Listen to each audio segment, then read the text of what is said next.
Interval is known scientifically as the bleeding time.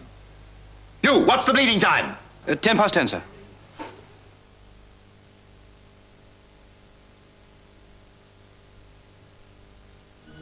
Imagine your child has epilepsy and little short-term memory. Just feel so helpless sometimes because you don't know what to do for the best for him. You want to stay together. We get this phone call saying they intend taking your boy away. You need hope. We would just feel it's God's blessing if that new drug works. But you're afraid. They will sedate him, they will lock him up because they can't handle him. Filmed over 5 years, Caring for Christopher is one family's inside story. Tonight, 9:30 on BBC1. A summary of the news at 11 o'clock, now on BBC1 with Andrew Harvey.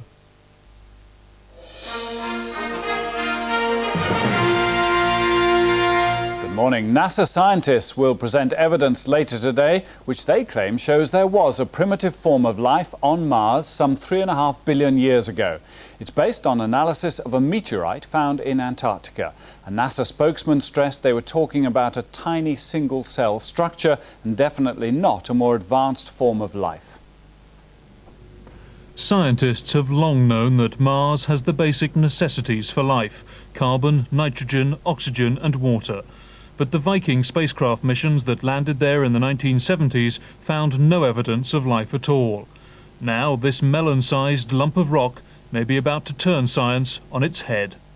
Scientists have found evidence in the rock, including microfossil remains, that suggest simple life forms existed on Mars more than 3 billion years ago. This is an extraordinary set of claims. I think it's going to require some extraordinarily convincing evidence. If it turns out to be true, this is clearly going to be the most important scientific discovery of this century. With the scientific community holding its breath, NASA is due to stage a news conference to reveal its findings later today. Anti-abortion campaigners have postponed their High Court attempt to get a narrower definition of the Abortion Act. But they've accused Queen Charlotte's Hospital in London of misleading the public by not disclosing that the woman who wanted to have one of her healthy twins aborted had already had the termination. The doctor at the centre of the row, Professor Philip Bennett, said it was a misunderstanding which he now regrets. The last deep coal mine in North Wales, Point of Ayr, is being closed. The 200 people employed there are being offered transfers to other pits in the Midlands and Yorkshire. Point of Ayr is one of 17 collieries owned by RJB Mining, all bought when British Coal was privatised 2 years ago. Point of Ayr has always been one of the great survivors of the Welsh coal industry. It fought off closure 4 years ago when it was owned by British Coal. But since RJB Mining took over, its future has been far from certain. Costs to extract high-quality coal from under the Dee estuary are high, and the pit has never been central to RJB's Yorkshire-based operation. The 200 miners at Point of Ayr will be offered transfers to other RJB collieries in the Midlands and in Yorkshire, or face redundancy. Production will cease at the pit on Friday. A Russian news agency has reported that separatist rebels have effectively taken control of the Chechen capital Grozny. Fighting between Russian forces and Chechen rebels, who began a major offensive yesterday, has continued as the rebels attempted to break through to government-held buildings in the city centre. Russian helicopters have launched rocket attacks on rebel positions in the capital. And that's all for now. More news at midday.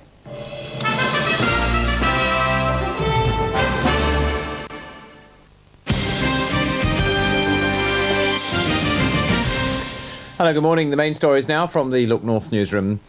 The Chief Constable of South Yorkshire is warning that police forces are so overstretched they may be forced to abandon some calls for help. Richard Wells says response to calls will be delayed and in extreme cases no one will be available to turn out at all. Residents on the region's largest housing estate are stepping up their fight against a growing drugs problem. Remodelled safes are being installed in Brand's home in Hull in an effort to get hypodermic syringes off the streets. Farmers in the Peak District are launching their own scheme to beat the BSE crisis. They're trying to restore confidence in beef and lamb, and they want shops to label their meat as farmed in the Peak District. A West Yorkshire farmer is facing a large bill after Leeds City Council restored a footpath on his land. Workers with mechanical cutters remove crops from his field in Barwick in Elmet, even though there's an existing footpath just metres away. And that's it from us so far this morning. Headlines again at midday. Don't forget the lunchtime look north at 1:30. The forecast for today, not very good, I'm afraid. Cloudy with light rain. The best of any brighter spells will be around tea time. It's going to feel cooler than of late. Temperatures then around 18 Celsius. That's 64 Fahrenheit in a moderate westerly wind. Hello, good morning to you. There's a lot of cloud approaching the British Isles at the moment as another weather system moves in off the Atlantic. It's this thicker string of cloud you see pushing in towards the west of Ireland at the moment. Now we also have some rain around. That's showing up around an area of low pressure. As that moves away into the North Sea, eventually we'll see a little bit of brighter weather across the north of the country. But for northern England, there's a lot of low cloud, a lot of mistiness for the high roads, and a fair amount of rain showing on the weather radar here. That'll linger for eastern coastal districts. Across the north of Scotland, we're going to see a fair amount of rain as well, clouding over from the west, with the best temperatures down in the south at around 21 degrees. Overnight tonight, we're going to see that cloud move in from the west. It's going to bring some rain eventually into Ireland, and eventually we'll see that rain pushing in towards Scotland as well. These are the temperatures. Bye for now. This week on Holidays Out, we're crossing the Channel for a day in Boulogne. We'll be going underwater at the biggest sea museum in Europe, and we'll be meeting the man who makes the best cheese in France. Meanwhile, Eamon's on the water in London, and Chris is picking up some wild Western style in Ireland. If you want the best out of summer, stay in for Holidays Out. Tomorrow at 7 o'clock on BBC1. Parkinson, the charmer. I think you're a great flirt. I think you're marvellous. You're nice when you smile, huh? Parkinson, the fashion critic. And what's a working class lad like you doing with a suit like that, Tom? It's a sort of substitute for tattoos. I'm frightened to get a tattoo. Yeah. Parkinson, the Yorkshireman. In Barnsley, if they like your act up there, they don't clap, they let you live. Parkinson, the interviews.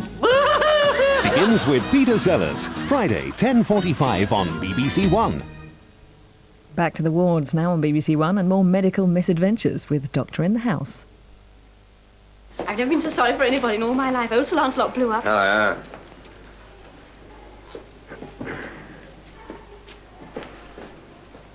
Sister Virtue nearly had a baby. Hey! Have you seen that little fair-haired nurse in the ward, eh? The one who looks after your patient, Sparrow? Yes. Oh, what about that for a bit of homework, eh? Not for me, thank you. That's the one that winked at me when he asked me that wretched question. She winked again when he bawled me out. Winked twice, eh? Yes. Oh, you must follow that up. I know to follow it up, thank you very much. I've followed up quite enough already. Of course you must. You must leave no stone unturned, must he, Tony? Oh, certainly not. But you know what nurses are? Oh, they're all right for a flip. Yeah. But they all suffer from tinnitus. What on earth's that? Tinnitus? Ringing in the ears, old man. Wedding bells. Isn't that so?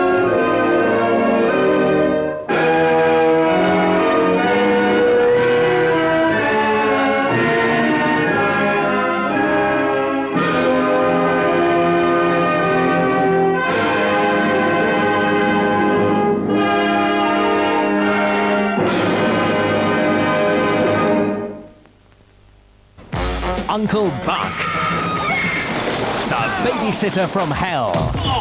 You have much more hair on your nose than my dad. Well, nice of you to notice. I'm a kid, that's my job. From the director of Home Alone, John Candy and Macaulay Culkin in Uncle Buck. Sunday, 7:30 on BBC1. I'm stunned that I'm related to you. With a little time in hand now on BBC1, a look at the past with The History Man.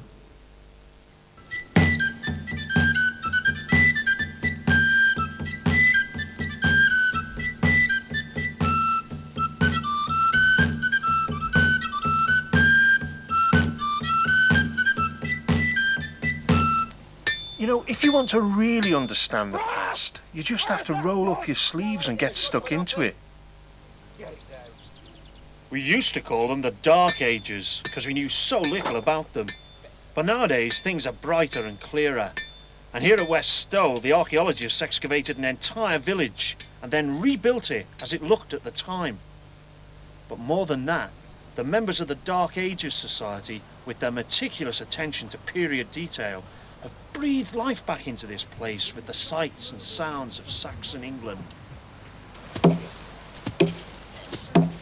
Even down to building houses with only axes and bare hands, not a Black & Decker in sight. Mind you, why do it yourself when you can get the slave to do it for you? Fetching and carrying, coming here, going there, even bringing home the groceries. Not that I ever saw the choicer cuts of meat. Once they'd been cooked, The nearest I ever got to them was serving them up at the banquet. In fact, being the lowest of the low, I got just enough to make sure I stayed in working order. I'd have been happy to get my hands on something as simple as a chicken.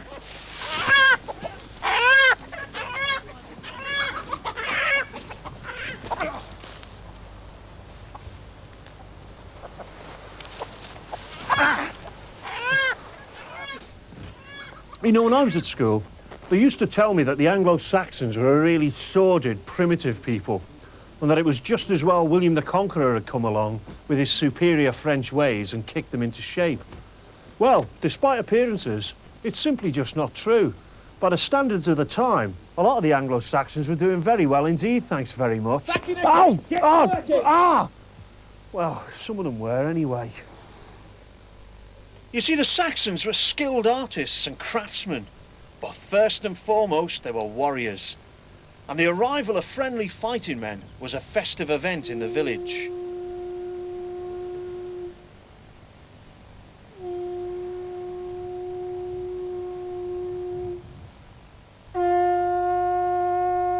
The triple blast of the horn was their way of telling the villagers not to be afraid, but to start opening the butts of ale and mead, because that night there'd be feasting and drinking, storytelling and singing in the Thanes Hall. These were the real heroes of Anglo-Saxon society, and whenever they came home, they got the Kenny Dalglish treatment from the welcoming crowd. But the tales of heroes were for the hours of darkness, and whilst daylight lasted, there was always work to be done. Slave, what about the oven?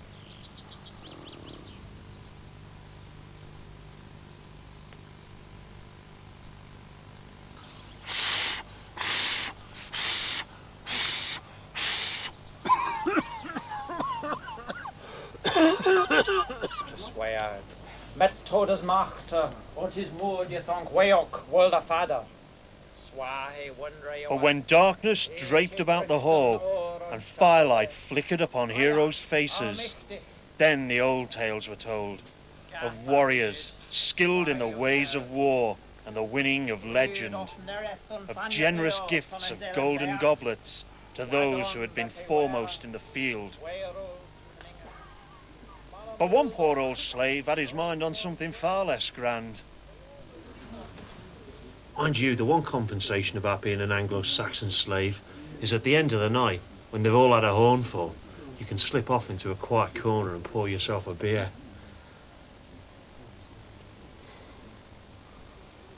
All right, that really isn't fair.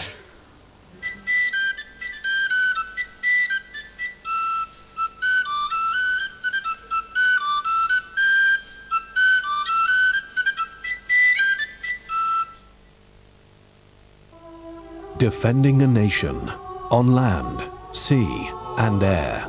If British industry was run by the services, we'd be Japan. For the past year, the BBC has gained unique access to the very heart of Britain's defences, the government's nuclear bunker, the elite Pathfinder force, and the firing of a Trident missile. The decision makers and the risk takers. From top brass to top guns, a major new series, Defence of the Realm, begins tomorrow at 10 on BBC1. The midday news on BBC One now with Andrew Harvey.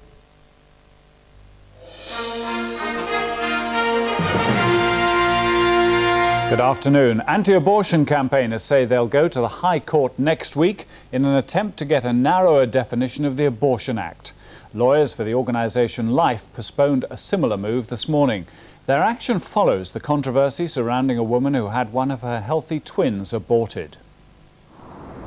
Lawyers for the anti-abortion group Life are seeking to find out exactly when the abortion was carried out at Queen Charlotte's Hospital in London and are hoping to return to the courts when they have that information. The group claims that third parties should have the right to intervene in abortion cases and be able to speak on behalf of the unborn child. A spokesman for the Society for the Protection of Unborn Children, who yesterday obtained a temporary injunction against the abortion, unaware that it had already been carried out, said the hospital had betrayed the woman's confidence and misled the world's press, and he called for further investigations into just when the operation took place. But he said the Society would itself be taking no further legal action. The Bank of England has just warned that interest rates will have to go up to keep inflation under control. In its quarterly report, the bank says higher interest rates will be needed sooner than expected because improvements in the economy have increased the risk of inflation. NASA scientists will present evidence later this afternoon which they say shows there was life on Mars. It's based on analysis of a meteorite found in Antarctica, apparently containing remnants of microscopic life forms that are more than 3 billion years old. Experts are already describing it as the most important scientific discovery of the century. The last deep coal mine in North Wales, Point of Ayr, is being closed. The 200 people employed there are being offered transfers to other pits in the Midlands and Yorkshire. Point of Ayr is one of 17 collieries owned by RJB Mining, all bought when British Coal was privatised 2 years ago. Point of Ayr has always been one of the great survivors of the Welsh coal industry. It fought off closure 4 years ago when it was owned by British Coal. But since RJB Mining took over, its future has been far from certain.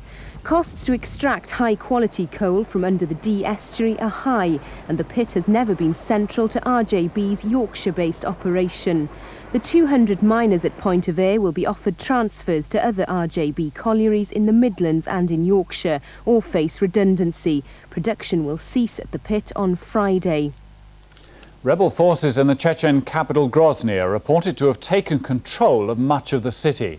29 Russian soldiers have been killed and nearly 100 injured since Chechen rebels launched their latest assault on the city yesterday. Russian forces are now reported to be surrounded in the city centre. And that's all for now. The next news is the 1 o'clock news.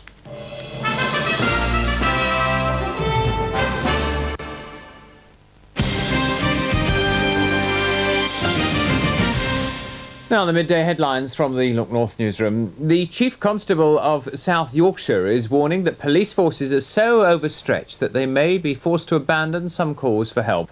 Richard Wells says response to calls will be delayed and, in extreme cases, no one will be available to turn out at all. Residents on the region's largest housing estate are stepping up their fight against a growing drugs problem. Remodelled safes are being installed in Brand's home in Hull in an effort to get hypodermic syringes off the streets. Farmers in the Peak District are launching their own scheme to beat the BSE crisis.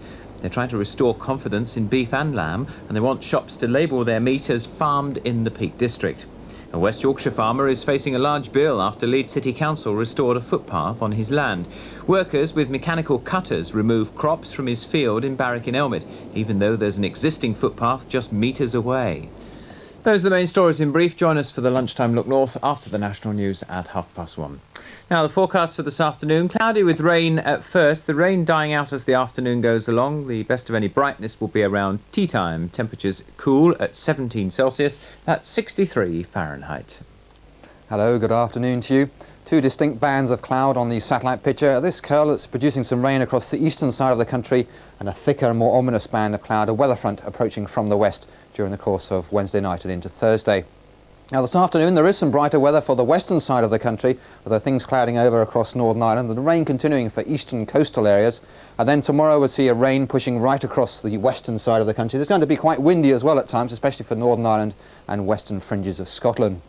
Now into Europe there is some sunshine, particularly for the eastern side of the Mediterranean, but this band of cloud is producing some outbreaks of rain, and the cloud you see on the western side of the Mediterranean, making the sunshine fairly hazy. Now across the far north up in towards Scandinavia we're seeing some sunshine here with some of the highest temperatures in towards Cyprus. Now here we're going to continue to see the sunshine as well as this high pressure giving fine and settled weather for central areas of the Mediterranean. This system producing outbreaks of rain, but high pressure in the far north giving settled weather for much of Scandinavia. So we'll start the detailed forecast here. Here there will be some sunshine. Top temperatures around 23 Celsius in Stockholm, perhaps a degree higher in Helsinki. For For the eastern side of Europe, 1 or 2 thunderstorms cropping up, especially for the eastern side of Poland, but for many central areas, that sunshine continuing through tomorrow. And for the Mediterranean, well, Athens seeing temperatures as high as 36 Celsius, but across the former Yugoslavia, 1 or 2 heavy showers. Mostly dry across the Iberian Peninsula, a good deal of sunshine to come here. Temperatures in Madrid around 29 Celsius. That's the forecast. Bye for now. People can move mountains when they're in love. You're the expert. You've trouble moving across a room. What's wrong with him? He's in love. I take it it's not with his wife? Do you think a man can fan the embers of a forsaken love and rekindle them? We're not good for each other. That's not what you said last night. Did Mrs. Stinky throw you out? I decided to go. You decided? I thought you went back to Maggie. We're having one of our trial separations. Again? Will you marry me? Friendships and troubled relationships. Get off! Safe and sound, new to Fridays. 8:30 on BBC1. The A to Z of the quiz show circuit now on BBC One, the alphabet game. On the alphabet game today, Jim Bowen, Dilly Keane, Ken Morley, Carol Smiley, and Richard Thorpe.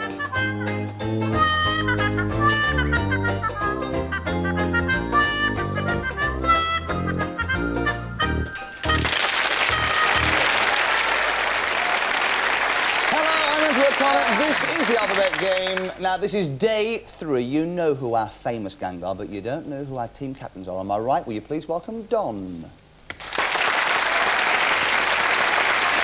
Don, you're nestling between Carol and Richard. Can't be bad, can it? Hi, Carol. Hi. Day 3. Have you Sorry, won yet? did you win a show? Have you won a show yet? Have you? Pass. I can't remember. Very good. Richard, have you won a show remember, yet? that's why I'm Have you got one right I don't yet? think so. I'm waiting to be the judge. I'll Yes, win that's that the one. judge is the best spot, you see. So where are you from? From Oldham. What do you do for a living? Sales manager for an electronics company. Hobbies? Yeah, football, cricket and amateur dramatics. Any great parts you played? Any good shows you've been in? All the 3 leads in West Side Story. What, at the same time? Yeah, not worry. Barnum. You did Barnum? Yes, at Oldham Coliseum. I did that. Did the guy... Oh, thank you. No, I'm not the judge. You've got to upstick the judge. Did the guy... Did he fall off the high wire you were Barnum a lot? He did for the first 2 nights, but after that he was spot on. It's not what I want to hear, is it? And then playing against you, we have Fiona. Hi, Fiona. Hi, Andrew. You got Ken Morley next to you. That's a very nice buttonhole you got there, Ken. Cheers, pal. That's all right. Are you feeling a bit more confident in this show? I've gone loose. I think we can tell that. Hi, Dilly. Dilly, you've been brilliant all the way through, really. You've been a good judge, you've won, you know what you're doing, don't you? Oh, I'm here to help Ken, I think. So, Fiona, where are you from? I'm from Blackpool. What do you do for a living? I'm a nursery nurse. Oh, yeah, I lived in Blackpool for a bit. I believe so. Yeah, I was there for ages, actually, yeah. Never met, though. Oh, no, never. No, not that we want to admit. No, Keep we it don't quiet. Want to talk about it. We don't want to talk about it. Leave that whole thing out of it. Do it later. No, in fact, I worked for your dad, didn't I? You did, actually, yes, you did. It's a very famous hotel. Yeah, I was a magician doing a magic act Yes, for your I dad. believe. Because your dad's an agent, Norman Teal. He is. Give him my love when you see him. I will It's do. like my career tonight on the show. We know all about you. Welcome to the show, Fiona and Don. Now, if you haven't seen it, playing the alphabet game is really as simple as ABC. The first game is called A to Z. I give our teams a category and they go through the alphabet coming up with answers. So if I said to you, Carol, the category was games and sports, for A, you might say archery. I might. For B, Don, you might say billiards. And for C, you might say chess, Richard. I'm going to come back to you for D. Yes. And if for D you said dancing, the other team might challenge. The other team might challenge. Thank you for being with us, Fiona. And at that point, I would go across to the judge, who today is Mr. Jim Bowen. Thank you, sir. Now, may I say, Jim, that for me, you've been one of the highlights of the show for me so far. Well, that's very kind of you. You've been funny, you've been accurate, you've been a cheat. So, you're going to be a fair judge? Absolutely, down the middle. All right. Would you accept dancing as a game or sport? That depends what you're wearing. But yes. Yes, I would think it's a sport, yes. OK, I'd like to see Ken Morley in a frock. Well, we did do it before the during the meal break. He was wearing the dress. OK, are you ready then? So I'll pick up your buzzers. You have to press the buzzer when I give you the letter A, because I want you to buzz in good control of the alphabet. The first letter is A, obviously. Each answer you give me is worth 5 points. The category is things that make music. And Richard was in there straight away. Accordion. Accordion. That wasn't a whisper, was it? No. It was my brain It's clicking just in that the you're gear. sitting in the Jimbo in C. It sort of affects you, doesn't it, with the cheating. So you get B, Carol. Oh, is it straight for me? A bassoon. C. Cello. D. Oh. The drum. I'm sorry, I don't mind your team helping, but if the audience start helping, this is ridiculous, because if they feel sorry, if you wait till Ken Morley starts, you'll be getting right now and just down for him. I can't allow that. D. So we come across to somebody buzzing and giving me an E. Yes. Oh. E, Fiona? E? Can't think. Yes, Ken? Euphonium.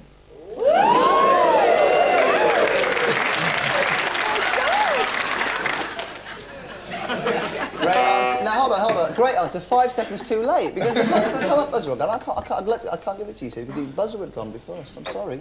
Nothing I can do about it. That's the rules. Don't blame me. I only wrote it. Exactly, Ken. Buzz in with an F, one of you three, please. Yes, Carol. Flute. Flute. Excellent. So you get G.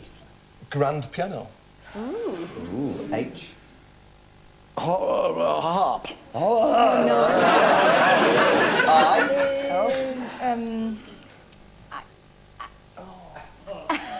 Time up. Upstairs, I have a woman called Christine. Oh, you keep telling us this. And she writes down answers for me, and for I, she's put Indian war drums. Oh, Good answer. Buzz in for a J, one of you two, please. Come on, a J, Ken, a J. The colours go crazy if you get it. A J. Yes. Jingle bells. Ken, give the K, Ken. Ken, have you got a K? No, what? Oh. Jingle bells. Just thinking about that. Sorry You're not to gonna think about challenge that. But that, jingle are is you? the noise they make. It's not what they do. No. It's not what they are. Things that make music. Jingle bells make music. Don't They make jingles. They don't Well, make... it's over to our judge, really. It'd be an unpopular decision if you went against it. Oh, right, here we go. What do you think? That's perfectly in order. Bells jingle, and bells are jingle bells, and jingle bells is absolutely wrong. You're correct. Oh dear. You get K. K, Carol. No helping, no helping. Keyboard. Keyboard. Yes, Okay. good. Well done. L. Lute. M. Mouth organ.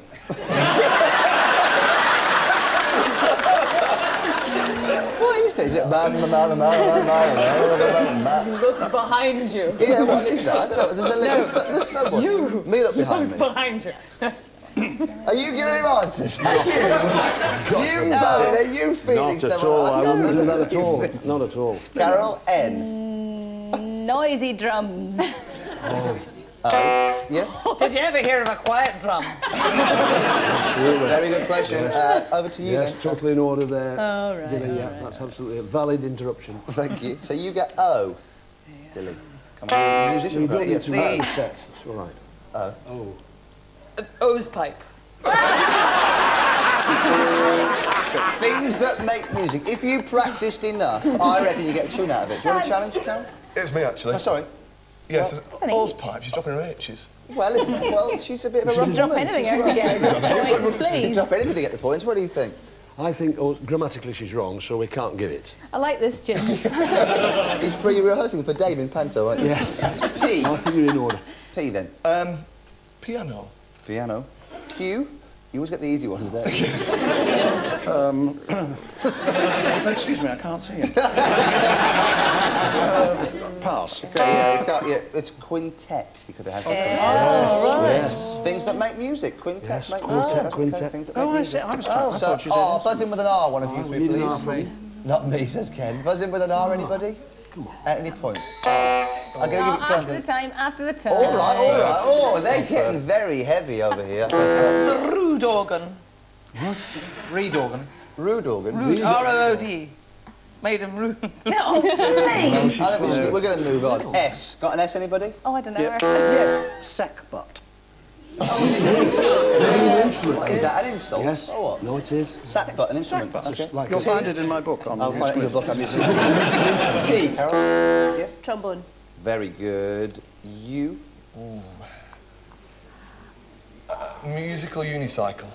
Out of Barnum, I don't think so, do you? You could have had ukulele, of course. Oh, goodness. V, buzz in with a V. Yes. That's an E. V. The vibes. Vibes, very good. W. Wind chime. Excellent. X. Yes. Xylophone. Okay. You haven't got a buzz, it's all right, though. Oh, sorry, I'm sorry. Dilly, you've got Y. Youth orchestra. And you get Z, Fiona. The, I really don't know. The audience is shouting. This is unbelievable cheating. What, yes? I was going to take it from him, thither. No, it's too late. I can't give it to you. At the end, that's what the scores. Fiona has 20 with a very slight lead. It's 60 points to Don's team. However, it could all change now because this game is called 3 Guesses. Before the show, Don's team, you wrote down things on a pudding menu beginning with C, didn't you? You know, the cards, they had 3 minutes to do it and they didn't confer. And now you're going to have 7 seconds each to say as many things you find on a pudding menu beginning with C as you possibly can in the hope that you get the ones they've got written down. Got it? You're going to go first, Fiona. Good luck. You thought of a few? No. Good luck then. 7 seconds. Things on a pudding menu starting with C. Time starts now. Socks. C. Sorry. Socks. C? Begins with C? A begins with C, I'm and sorry, B I you wouldn't was- find it on a pudding menu. Socks. I used to do my magic act for your father. He'll be ashamed of you. Socks. I'm going to give you the clue again, all right? Tell me again. Yeah. All right, we'll give you another chance, OK? Okay. Because you've got Ken on your team. We need all the help we can Things get. on a pudding menu beginning Right. with C. You wouldn't find a sock on a pudding menu, right? And if you did, it would begin with an S. All right, if you calm down a little bit. Okay. All right, right, 7 seconds. Things you find on a pudding menu beginning with the letter C. Custard. Yes. Crepe Suzette. Yes. Cranberry sauce. Oh, didn't get a single. Where do you want to go next, Ken? Oh, no. Or Dilly? Oh, no. Who do you want to go next? Um, Dilly. OK, Dilly. 7 seconds. Time starts now. Crumble, cheesecake, chocolate mousse, chocolate sorbet, cranberries. Ooh, never quite got there. They each have... They're looking a bit smug. Richard is looking particularly smug at the moment. There are 30 points up for grabs. If you could get all 3, not only, Ken, would you be a national hero... I know, yeah. A bigger national hero. A bigger national hero, but the audience would faint. All right. Look at that face. There's a man who's They've done it all on me. All I right. can't think of any You've of got them. 7 seconds.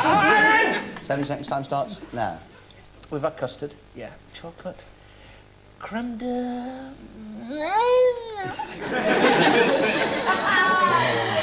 Very close. I thought it was close. Not a single thing. You know what's amazing is that before the show I said to you creme brulee. Remember Did that? Yeah. So should we do it again and I'll let you have another go? Because if you do it, you'll get a few points and you're 20 plays 60. OK, Ken, you got 10. You got 7 seconds, Ken. If I were you, I'd say creme brulee somewhere in the middle of there. Take my tip. 7 seconds starts now. Custard crumble. You got one. Well done. Anything else? Time up. OK. What did you miss? What did you have, Don? Charlotte. Good answer. What did you have? Creme brulee. You've got 10 points. Now it's your turn to guess. Before the show, they have written down things you put on your feet beginning with the letter S, didn't you, team?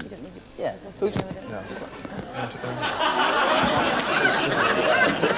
Having a real panic. I don't know what's going on. I dread to think. Things you put on your feet beginning with the letter S. Who's going to go first? You are, aren't you, Don? I will do, Ready? yes. 7 seconds. Time starts now. Slipper shoes, socks, ski boots, stockings, stocks, seamless stockings. The first thing he said was slippers. Did it? Yeah. Oh, we missed... Try and keep up, Ken, please. There are times when walking the high wire seems a lot easier. So you got 2. You went slipper socks, Ken. OK. They both say slippers. They did. They both said it. Yeah, That's they clever. It is. So Yeah. Dilly has 1. I defy you to get mine. Richard, or are you going to go for Carol? I'd love to go for Carol, but I'll go for Richard.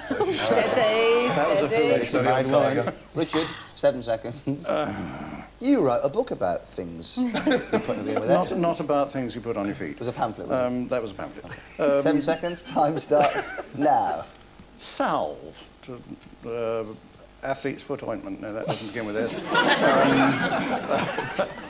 Sandals. Sandals. Oh, that's a good one. That would have been good. You can get it. All right, Carol, 7 seconds. Time starts now. I got sticking plaster, stilettos, sandals, sexy shoes. What did you have? What is it? Snowshoes. Very good answer. That was very. I like that. Excellent. Give a pause for that. I think it'll be good, wouldn't it? Clap it, I think. So the scores are Fiona's team has 30 in the lead with 80. It's still Don's team. Very good. Now the teams play as a team. This game is called Back to Front. Now I will give you a category and a letter. And then you have to make a chain of words or phrases that begin with the last letter of the previous answer. So if I said to you the category was TV shows and the letter was H, to start with, Don, you would say heartbeat. I would. That ends in a T. And then Carol or Richard would buzz in and they'd say something that starts with T, which could be Top of the Pops. That ends in S. You might say Singing Detective. That ends in E. And Everyman, so on and so forth, all right? But in fact, you're not going to go first. Fiona's team are, because they are just a little bit behind. Ready for this? Just a little bit. Just a tad behind. The category is historical British figures. And your starter letter is H. Henry VIII. Henry VIII. Yes? Dilly? Henry VII. Somebody else? Henry VI. Dilly? Henry V. Henry IV. Henry the Third. Henry the Third.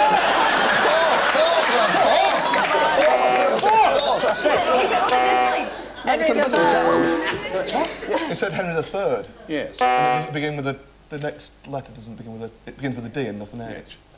What? Ideally, isn't Henry the Sorry Third. about that. Diana Durbin. Diana Durbin? She's historical, I suppose. Is she British?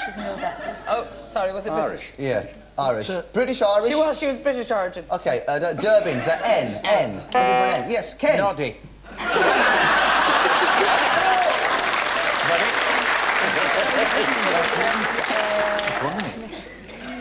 Why?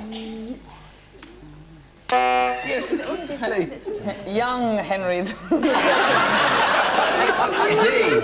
D. D. Derek the Fourth. He doesn't exist. He doesn't exist? I know that. He You're doesn't saying exist. Derek the Fourth doesn't exist? How dare you. How are you going to try and defend him? Outrageous. Ken, who's Derek the Fourth? Lithuania, pal. 1779, Derek the Fourth. What is historical British figures? Please. British sorry, figures. yeah. What do you think? Derek the Fourth? I think so, yeah, he was there. We knew him years ago. He lived in That means you got a perfect 10. Congratulations. All 10. Brilliant work.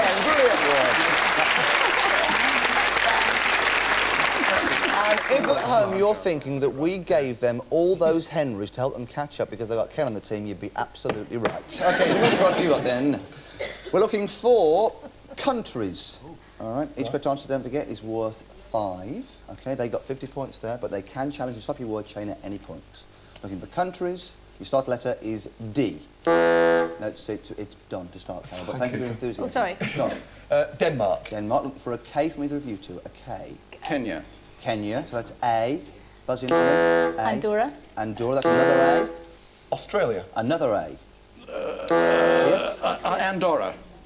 We just Austria. Austria, that's another A. Austria. What? Andorra. Are you related to Ken Morley? No, I'm deaf.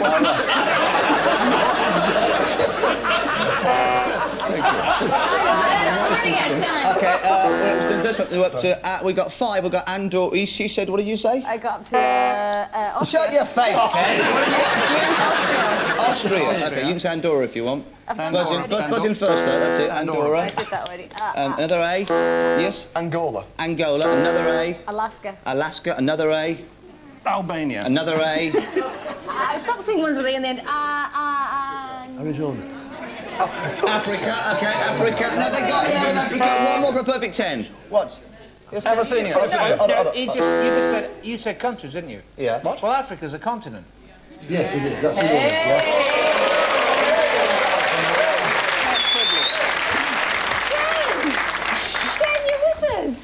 I want to know, whatever Ken Morley took between shows 2 and shows 3, I want some of it. Whatever it was, I want it. So you stopped their word chain, you got 9, that's 45 points. Well done. Let's score, shall we? Fiona Smith have 75, in the lead with 130 now. It's still Don. Sure, but now it's picked up. This game is called Top and Tail. Up until now, we've kept the category the same, and we have changed the letters. In this game, we have one letter, and we keep changing the categories. I'm looking for answers that either begin, end, or begin and end of the same letter. So if I said to you the category was docks and ports, and the letter was L, if you burst in and said London, that starts with L, so that'd be 5 points. If you burst in and said Hull, that ends in L, that's worth 10 points for a tail. If you said Liverpool, that begins and ends in L, so you get 15 points. Everyone happy? Yeah. The letter for the whole of this game is A. It's always A. Ready? First category, a part of the body. Part of the body, A, yes. Labia. We're looking for one that begins and ends in A. One that begins and ends in A. No, well, I have, it's aorta. And the next category is a vegetable. Oh, Dilly, what? Is it a vegetable? Say apple, but I've lost the plot. Vegetable, I'm going to throw it across. It's a vegetable with A. Yeah. Yes, artichoke. Anchovy. Anchovy, very good. One That's a fish!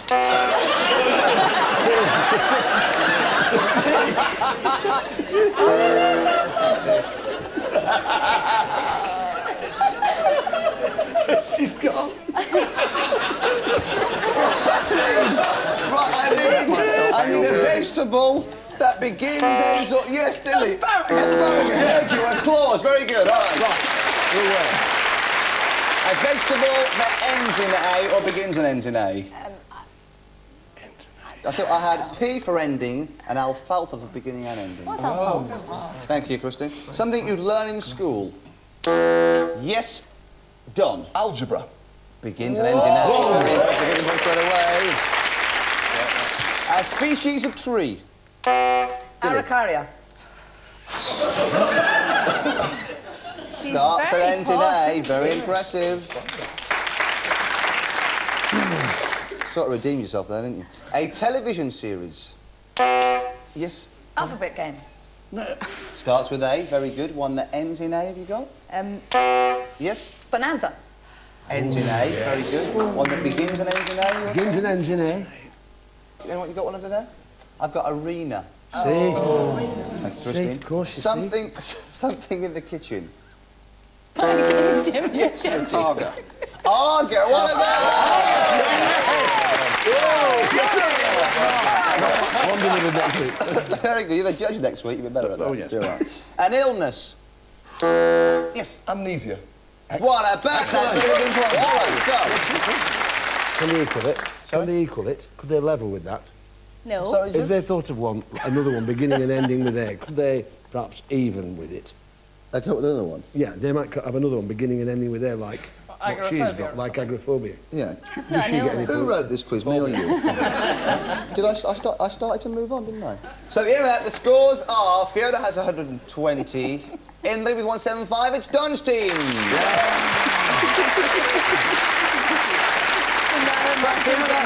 You can still catch up because now we'll play A to Z again. This time each answer is worth 10 points. Pick up your buzzers. Buzz in for an A answer for me on the category things that make you fat. Chocolate. A. You've got to buzz in first. A. Yes, Richard got there first. Was it Richard? Was it No, I don't know. I thought you said P. Forget it. OK. A. A, Don? Alcohol. Alcohol makes you fat. Oh, yeah. B. Carol? Butter. Butter, yes. C. Custard. Custard. D. Demerara sugar. E. No, Richard? E. Eclairs. F. Carol. Franzipan. What? I'm sorry? Yes. Franzipan. G. Yes? What's frangipan? It's a good question. What is it? I don't know if I know it's edible. Sounds good though, doesn't it? It is edible. What do you think? In order. Absolutely in order It's a there. cake. It's a cake. Dilly was in order It's a there. cake. She was... It's a cake. Oh, sorry, you are the judge. Don't let the audience swear. No, excuse me. There's no such... Only if you're in Italy. I'm sorry. Dilly, I'm going to give you G. G. Yes. Greece. Not the country, the stuff that you could eat, yeah. H. Hot pot. I. Ice cream, pal. K. Jam. Good. K. Custard.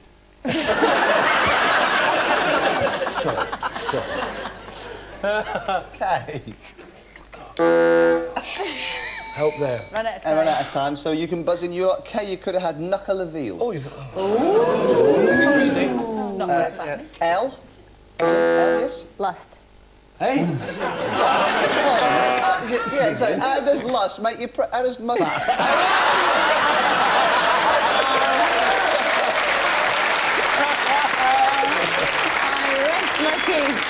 Yeah, lust makes you pregnant, I see, yeah. Are you going to allow lust? It's a little bit convoluted, isn't it? You're going to allow... Definitely, I'd like to give it to her.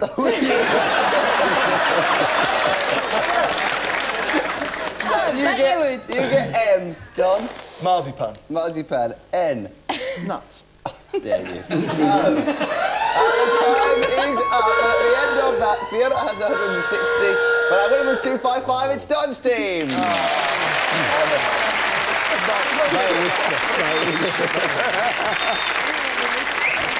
Yeah. Just by Ken. Yeah. Have you been on a winning team yet? No, I haven't yet. But on the next show, I think you're going to be. On the next show, we'll work all out to you be on the winning team. I just need a break. Okay, maybe your arm. Right, okay. Now look, you have one, Don, and of course you're playing for the alphabet game Electronic Personal Organizer. It's a combination of a word processor, spreadsheet. Do you want to model that for me? It's a beautiful thing. It's a marvellous thing. It'll change your life, that. He's got a picture. Take a picture of him with the... In fact, Carol, you should have modelled that. You could have, in the old days, you'd have modelled that. In the old days, you see. You see that? Have a go, have a go. Hang on. No, you've got to get the legs and everything. I like it Gotta when go. everything bounces up and down.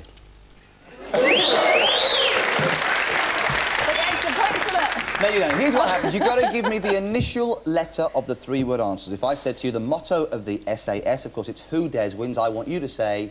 W. D. W. W. W. W. Right, when I give you the answer and you still can't do it, it's a bit of a worry. All right. You've got 60 seconds, you've got to give me 5 answers to win, and you get a prize not only for yourself, but also for Fiona. And her dad, Norman, who's my mate. Are you ready for this? You're always going to start, Carol. Good luck, your time starts now. Neil Morrissey and Martin Clunes being naughty boys. M. B. B. Men behaving badly. She went to the cupboard to get her poor dog a bone. O. M. H. Old Mother Hubbard. According to the song, he said, follow the van. M. O. M. Stop it. Bud and Lou, the American comedy duo. A. A. C. Abbott and Costello. Black American civil rights leader who won the Nobel Peace Prize. Stop it. Stop cheating. Will you stop cheating? L. K. Martin Luther King, you've done it. All right.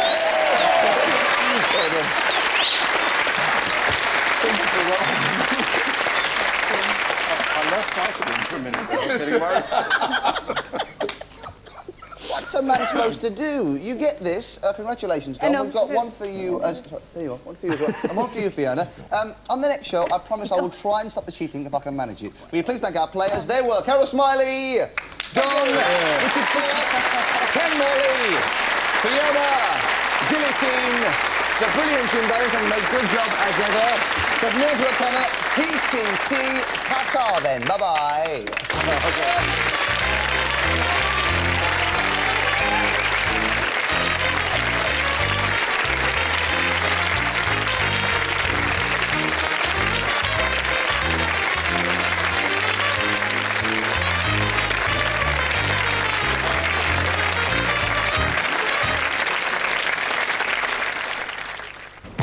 Uncle Buck, the babysitter from hell. You have much more hair on your nose than my dad. How nice of you to notice. I'm a kid, that's my job. From the director of Home Alone, John Candy and Macaulay Culkin in Uncle Buck. Sunday, 7:30 on BBC 1. I'm stunned that I'm related to you.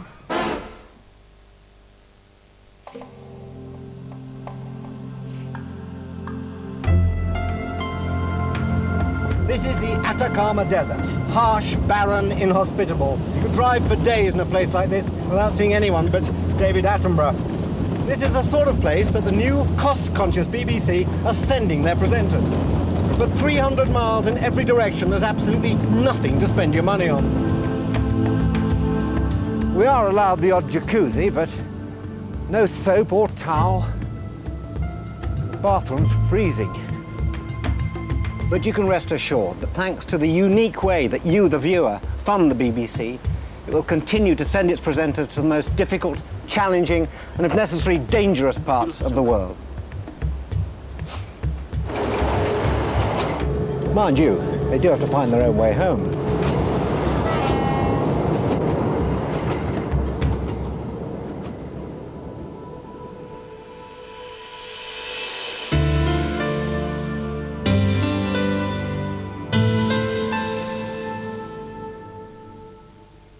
This is BBC One, the only place for Neighbours. Neighbours, everybody needs good neighbours with a little understanding. You can find the perfect blend. That's when good neighbours become good. Ah, woman stuff. Thought you were into tango. Oh, no, this is much more sophisticated. Oh, right.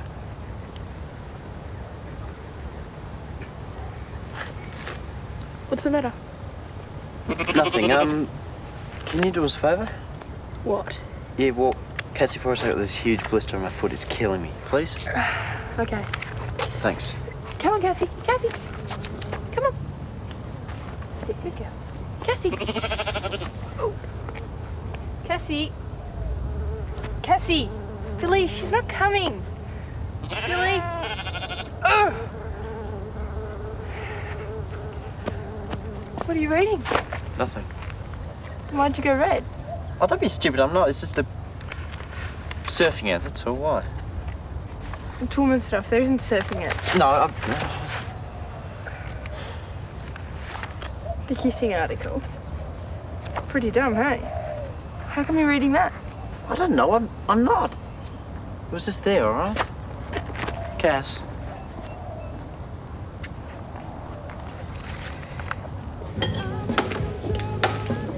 Managed to put yesterday behind you.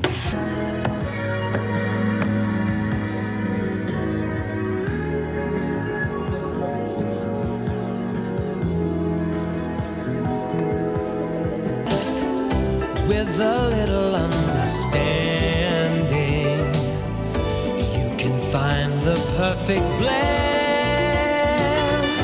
That's when good neighbors become good friends.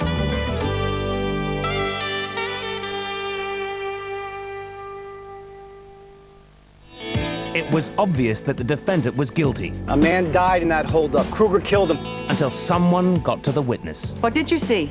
Nothing. Nothing. Then Ray upset the judge. I'm in contempt of this whole lousy process. I'm in contempt of you, and you. So now he's the one behind bars. You know, you could try apologizing. To who? To the judge. And only one man can get him out. Good evening, fellow prisoners. My name is Fraser, number 1219. Due south, Saturday at 7:05 on BBC One. And Paul Gross talks about his role as a clean-cut Mountie in the New Radio Times, together with complete listings for all television and major satellite channels. Imagine your child has epilepsy and little short-term memory. Just feel so helpless sometimes because you don't know what to do for the best for him. You want to stay together. We get this phone call saying they intend taking your boy away. You need hope. We would just feel it's God's blessing if that new drug works. But you're afraid. They will sedate him, they will lock him up because they can't handle him. Filmed over 5 years, Caring for Christopher is one family's inside story. Tonight, 9:30 on BBC One. This is BBC One. It's 1 o'clock and time for the news with Edward Sturton.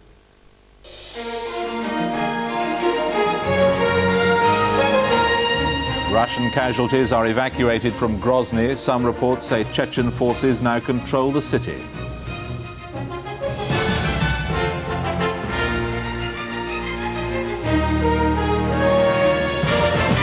Good afternoon. Russian forces are again fighting to keep their hold on the Chechen capital, only a few weeks after the Russian government promised peace in Chechnya.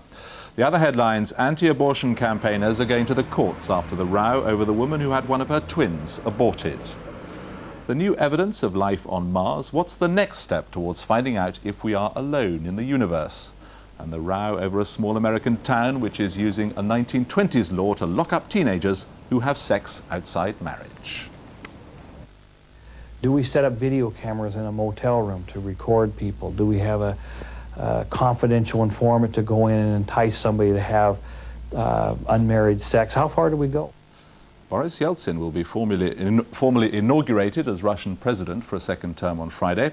The occasion has been marked by the biggest offensive for months in Chechnya. In the capital, Grozny, Chechen forces are reported to be trying to break through to government buildings. They're targeting the parliament building. Heavy fighting also broke out around the marketplace and railway station. The Russians have responded with air attacks.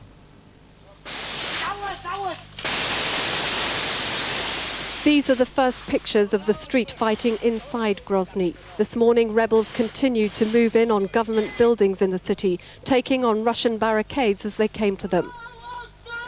Here, they're trying to take the marketplace and are firing at a Russian post. As the fighting continues, it's clear that pockets of Grozny are now under rebel control. With the city without water and civilians confined to cellars and air raid shelters, the Russians report 29 of their soldiers dead and more than 100 injured.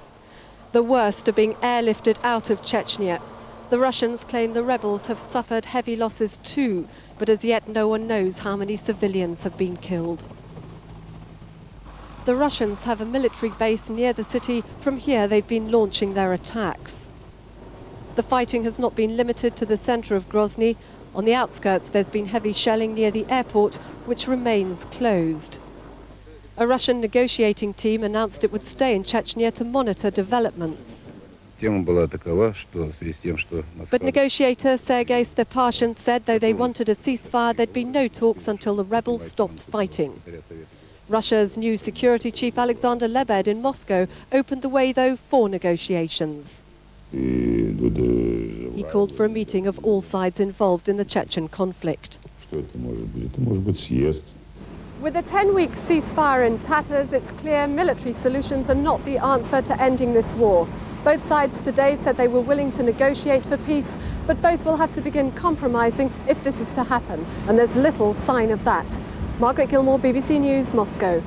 Earlier I spoke to Ferry Alam of the International Red Cross in Grozny. I asked him what the latest situation was in the city. At the moment, as far as we understand, the fighting is still going on inside the city. There is quite a lot of helicopter and other activities coming from the air. As far as we understand, but again, we're stuck here at the delegation for security reasons. There's absolutely no traffic out in the streets. As far as we understand, the fighters control a great part of the streets of the city, but we don't know which part of the strategic buildings they control. So there's no doubt in your mind that this is a big rebel offensive, that the intention is to recapture Grozny? I don't know if that is really the intention, but it's certainly a big offensive, and there is a lot of people involved in it. We have quite a lot of people who have taken refuge at our place here, and they tell us that the fighters are everywhere on the street. And what about casualties? We don't know how many casualties, because, as I said, we don't move out, but from the people who come to us on foot, they say that the major hospitals, they are discharging the light cases because they receive a heavy load of wounded. We have supplied the major hospitals a few days ago before the fighting with enough medicine, so we are expecting them to contact us the moment they need more. And the condition of the civilian population generally? I assume it is very difficult right now because all the markets are closed. There is no running water in the city. The electricity works, but there's no running water. We have water reserves here, and we are rationing, and we are supplying part of the population around us with water. A move by anti-abortion campaigners to get the Abortion Act more narrowly defined has been postponed. Lawyers for the organisation Life now hope to go to the High Court next week to get permission for the hearing. The action follows the controversy over a woman who had a healthy twin aborted. Today, another anti-abortion group was also at the High Court, withdrawing an injunction it had taken out against the woman's hospital. Anti-abortion campaigners admitted there was nothing more they could do regarding the termination of one of the twins now the operation had already gone ahead, and their legal challenge inevitably lapsed this morning. We continue to be deeply concerned at the 500 women who will have abortions today and each day under our abortion law. The law badly needs reforming. It does not allow abortion simply on strict medical grounds on which it was argued through Parliament 30 years ago nearly. It allows effectively abortion on demand. That needs to be rethought. In court, the barrister for the Society for the Protection of Unborn Children began to set out the reasons why they had challenged the legality of the operation. But the judge, Mr. Justice Turner, cut him short, saying the court was not a place for public pronouncements, except by judges. He said the matter before him had now evaporated. More than 160,000 abortions take place every year. Two doctors have to agree that it's necessary either because of a risk to the mother's life, most commonly to the physical or mental health of the mother or her other children, or because of a risk that the child would be seriously physically or mentally handicapped. Well, I do believe we have to look now very carefully at whether we should review the original 1967 Act, because if you look carefully at the discussions that went on at that time, it was never envisaged that we could have happening what has actually happened during this past week. It was David Steele who piloted the abortion legislation through the Commons. He feels this unusual case is being used by anti-abortion campaigners to attack women's fundamental rights. We're having the usual people, the same people who were in full cry last week on the question of the embryos, are now using this very unusual and of course worrying case to try to campaign against all abortion. And really what people have got to stop and think about is what would have happened to this single mother in the days before the Abortion Act. She would have ended up probably as one of the criminal abortion statistics.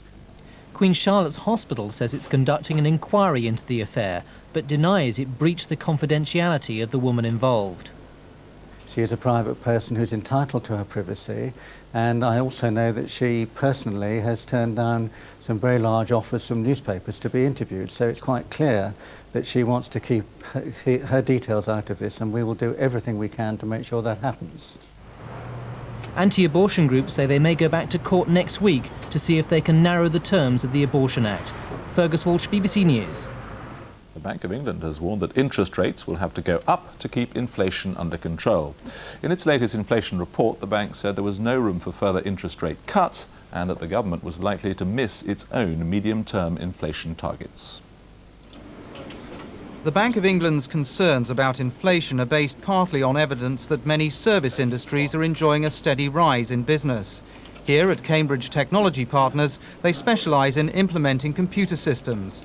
The company's taking on 250 new staff and agrees with the Bank of England that there's no room for further cuts in interest rates. As far as Cambridge is concerned, because we are focused on growth industries, we're finding that there is plenty of demand for our services there. And as you know, we are putting in place plans to recruit a great number of new people. The Chancellor last cut interest rates on June the 6th, when they were reduced to 5.75%. The move was made against the advice of the Governor of the Bank of England, Eddie George. But in today's quarterly inflation report, the bank called for a rise in rates. It said a tightening of monetary policy will be necessary at some point to achieve a better than even chance of keeping inflation below 2.5% in the medium term. The bank's economics director said, "Our preference is always to make the earlier preemptive move. There's certainly a case for making a change sooner rather than later." The Chancellor has made it very clear that he wants to get down to low inflation and maintain that position. but he also takes into account a lot of advice in coming to his conclusion as far as setting interest rates are concerned. Recent figures show that key sectors of consumer spending, like cars, have picked up sharply. Some of the Chancellor's own advisers, the so-called wise men and women, agree with the Bank of England. If that sort of growth materialises, it's almost certain to add to pressure on demand and certain to raise prices faster than the government would have liked, so we should be thinking of putting interest rates up fairly soon. Some sectors of the economy, like construction and manufacturing, would still like to see interest rate cuts to stimulate demand. But the chances of that are becoming increasingly remote. Greg Wood, BBC News. NASA have confirmed that they have evidence of life beyond Earth. It's not proof. They're only talking about a very simple life form, and what they believe they found from Mars is billions of years old. But the implications could be enormous, and NASA hopes the discovery will breathe new life into their flagging space program. It was in this vacuum chamber in California that the meteorite revealed its secret. The scientists bombarded it with lasers and found it contained chemicals typical of life. The sample also revealed what are said to be microfossils when viewed under the microscope. The discovery has done wonders for the life in outer space enthusiasts, but it will also do wonders for the American space agency NASA. NASA is facing a ferocious budget squeeze. The suggestion of life on Mars will revitalize its future Mars missions. And liftoff of the... The Mars Observer mission, launched 3 years ago, should have flooded them with exciting new information about the planet. But just as the spacecraft was due to orbit Mars, scientists lost it. It was due to map the surface. Next November, another mission, Mars Surveyor, will carry many of the same experiments. The following month, scientists will launch the Mars Pathfinder mission. On board is a roving vehicle, similar to this one, which explored the moon in the heady days of the Apollo program. Man, you are really bouncing.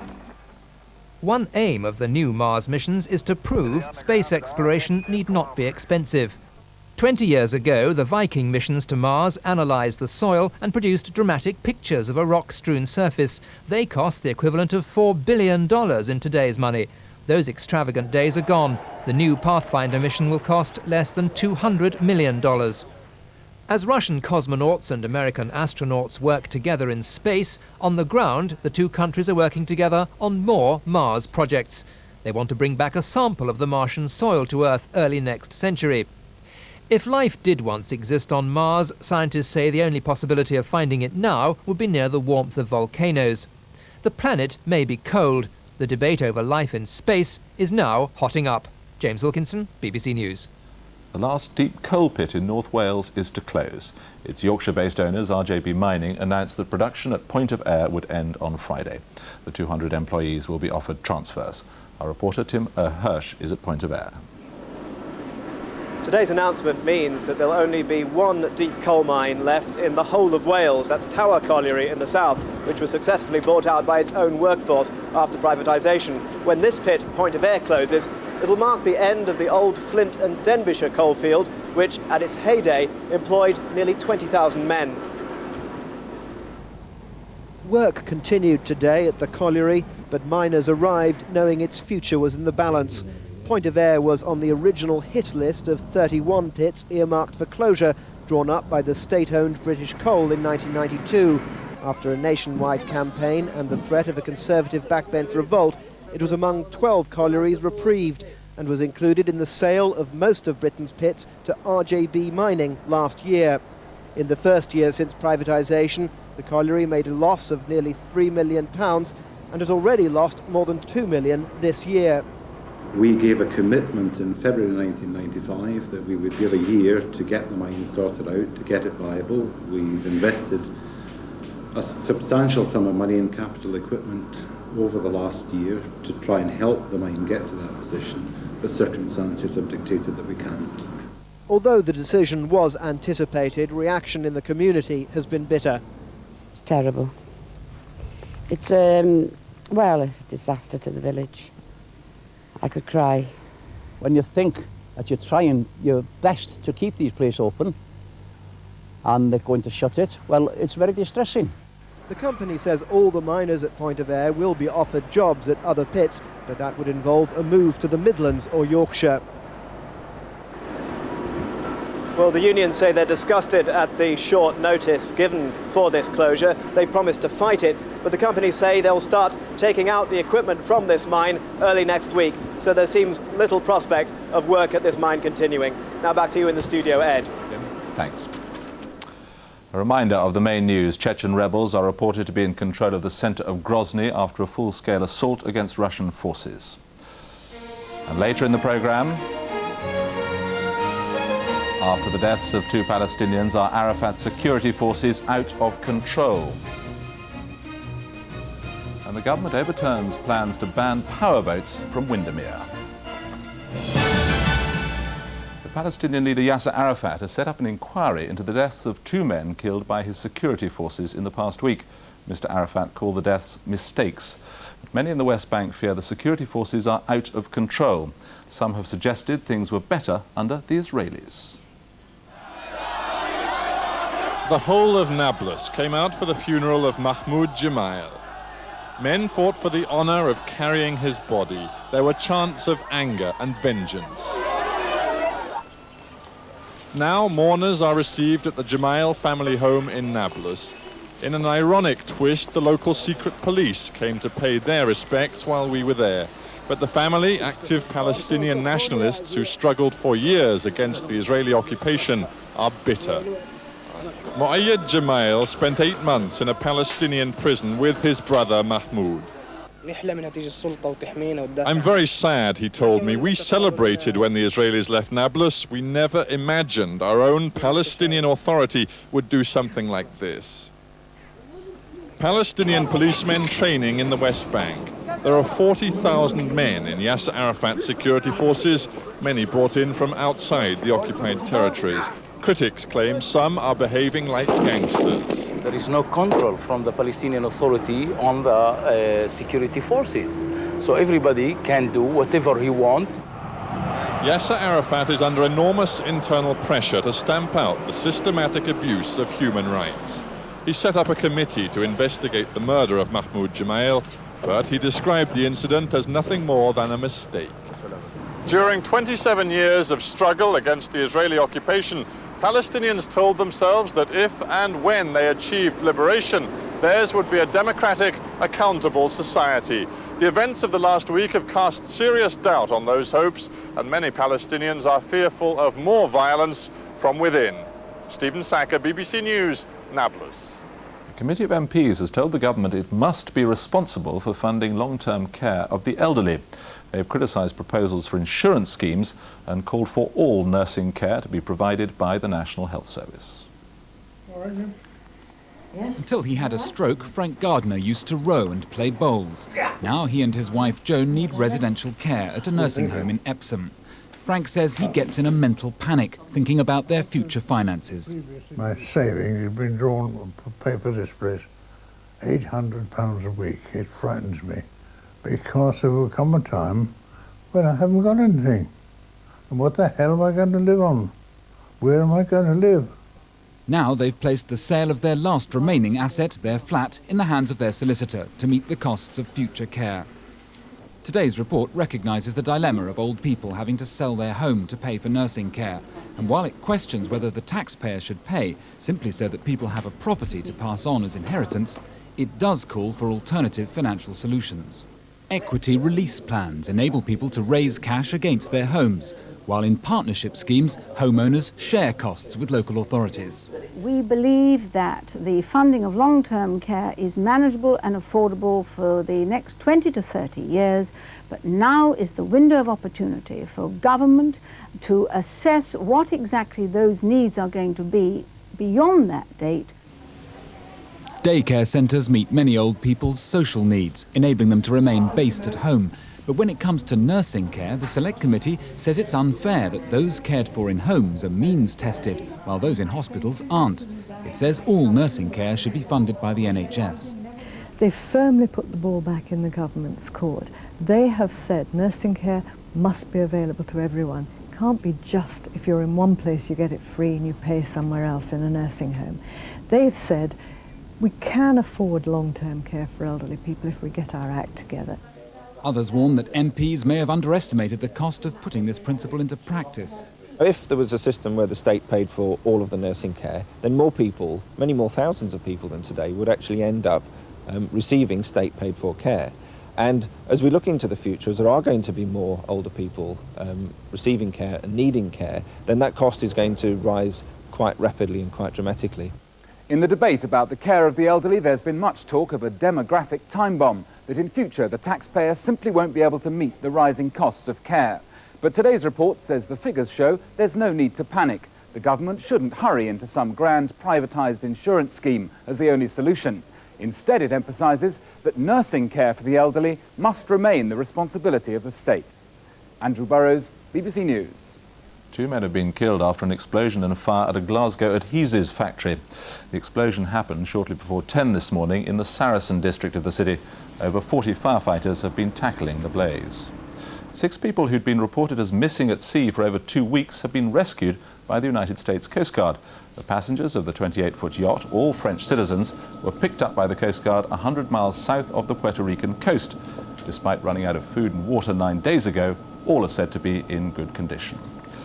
The Liberal Democrats say gardeners who use excessive amounts of water should be forced to have meters, and they want legislation to make the water companies give back some of their profits. With water bills up by 40% since privatisation, the Liberal Democrats today called for excess profits to be paid directly back to the customers. They accuse the industry of doing too little to stop leaks, with more than 3 billion litres being wasted every day, and say it's time for the public to see some benefit. We want to say it's the end of the road for the water industry fat cats. They've been creaming off far too much from the poor old customers who have seen bills escalating since privatisation and huge payouts to shareholders and to the bosses. There are excess profits there. They should be stopped and that money should go back to customers. More controversially, the Liberal Democrats give their backing to metering households which use large amounts of water for sprinklers and swimming pools. Despite the criticism, the water companies insist they're doing everything possible to conserve supplies. They will do whatever they can to get the leakage level down to the lowest possible, both economically and technically. Whether we have mandatory leakage targets or we do it voluntarily, the water companies are committed to reducing leakage. The water industry may have had a cooler summer politically than last year when the row over fat cat payouts was at its peak. But with pre-tax profits now topping £10 billion since 1990, it still remains a prime target for opposition parties and in particular for Labour's proposed windfall tax. Martin Dowell, BBC News, Westminster. A small town in the American state of Idaho is using a 75-year-old law in an attempt to crack down on teenage sex. The anti-fornication law makes all sex outside marriage a criminal offence. Emmett, Idaho, a town of less than 5,000 people nestled in the ranchland of this huge, sprawling state. This is conservative heartland, strongly influenced by its Mormon community. As Emmett's teenagers try to stay cool, they know that they're being targeted by the re-invoked anti-fornication law. They're just making it funner for the kids. I mean, If you have to hide it and stuff, then, you know, it makes it all that much funner. Really? I mean, your parents tell you not to do something, you're going to do it. That's the situation with the law. For many here, the traditional family unit is part of the American dream, a model on which the future can be securely based. Those who support the anti-fornication law say it's all about protecting the family, and they make no apology that so far at least, it's only been used against youngsters. Young girls are intentionally going out and getting pregnant because guess what? Until just recently here, at least in Idaho, they would be fully supported. They would be completely 100% covered Medicare or Medicaid and their child, all their baby expenses, plus they give them living expenses, apartment and food. How many people wouldn't like that for an option? 15-year-old Rhonda Bushong and her father are on their way to the town hospital where her baby boy is recovering from surgery. Because of the law, her 18-year-old boyfriend is in the county jail. Her plans to get married have been shelved. We did make a mistake.